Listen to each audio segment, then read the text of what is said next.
Hello, good morning বন্ধুরা। Good morning বন্ধুরা, good morning বন্ধুরা। এই দেখো বন্ধুরা, কি করছে? কি করছে? উপরে দেখো। সূর্য মামা বলো না, গুড মর্নিং। গুড মর্নিং বাচ্চারা, বাচ্চা না, মর্নিং বন্ধুরা। মর্নিং বাচ্চারা। তুমি কি বুড়ো? আমি কি বলু নয়, তাহলে আমি গাও গাও। গুড মর্নিং বন্ধুরা, কেমন আছো সবাই? আমার চ্যানেলে তোমাদের সবাইকে স্বাগত জানাই।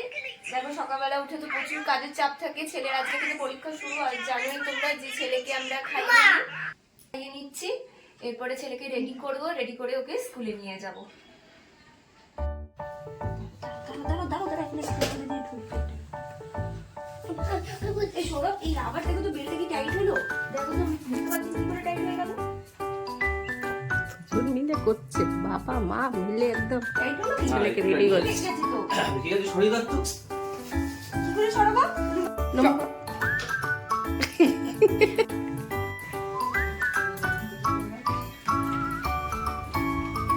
বেরিয়ে যাচ্ছি ছেলে স্কুলে দিতে। তো সারাদিন আজকে মানে যতক্ষণ পরীক্ষা হবে বসে থেকেই আজকে ওকে পরীক্ষা দিয়ে নিয়ে আসবো। সে আবার দেখা হচ্ছে।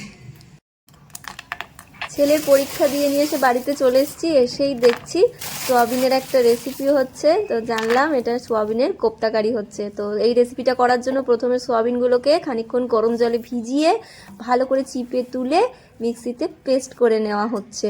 দেখো কত সুন্দরভাবে পেস্ট হয়ে গেছে। এবার সম্পূর্ণ এই জিনিসটাকে ভালো করে মশলা দিয়ে, চালের গুঁড়ো দিয়ে, ধনেপাতা দিয়ে, নুন মিষ্টি হলুদ দিয়ে ভালো করে ঝাল দিয়ে মেখে এই দেখো কোপ্তার আকারে গড়ে নেওয়া হচ্ছে। সমস্ত কোপ্তাগুলো দেখো গড়া হয়ে গেছে। এবার দেখো তেল, গরম তেলের মধ্যে ভেজে নেওয়া হচ্ছে এগুলোকে।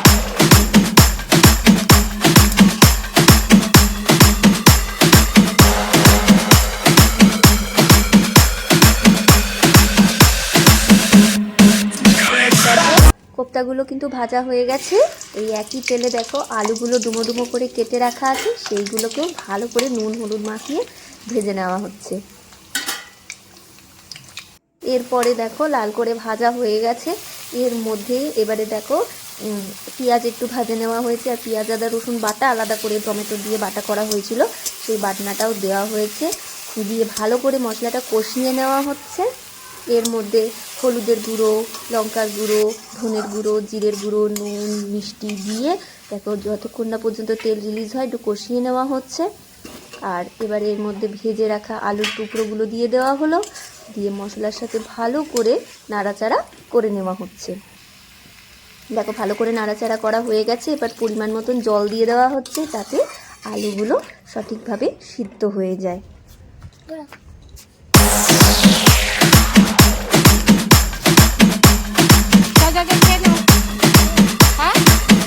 পরীক্ষায় কি পাবে, এ না বি?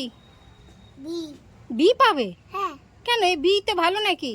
এমনিতে ভালো হয়। পরীক্ষা সব করেছো? একটা সব করেছি। হুম, হ্যাঁ। ঠিক আছে।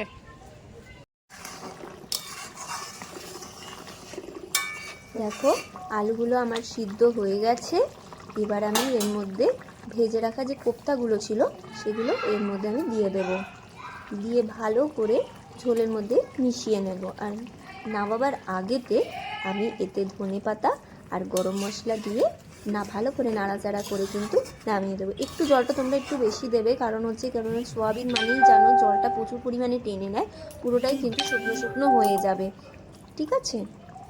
দেখো আমার কিন্তু এই সোয়াবিনের কোপ্তাটা কিন্তু দেখো রেডি হয়ে গেছে।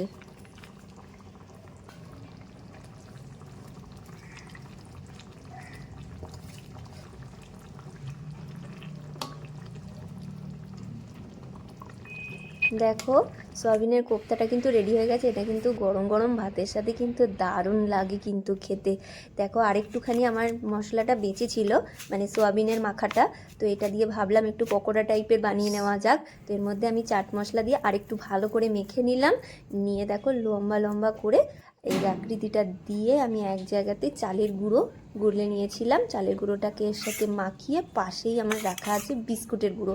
বিস্কুটের গুঁড়োতে একটা কোট করে নিয়ে গরম তেলের মধ্যে আমি এগুলোকে ভেজে নিলাম। বিশ্বাস করবে না, এটা এত সুন্দর খেতে হয়েছিল বলার মতো না। বাড়ির সবাই কিন্তু খেয়ে কিন্তু দারুণ প্রশংসা করেছে। উপরটা ক্রাঞ্চি ছিল, খুবই সুন্দর লেগেছে কিন্তু এটা সবারই খেতে।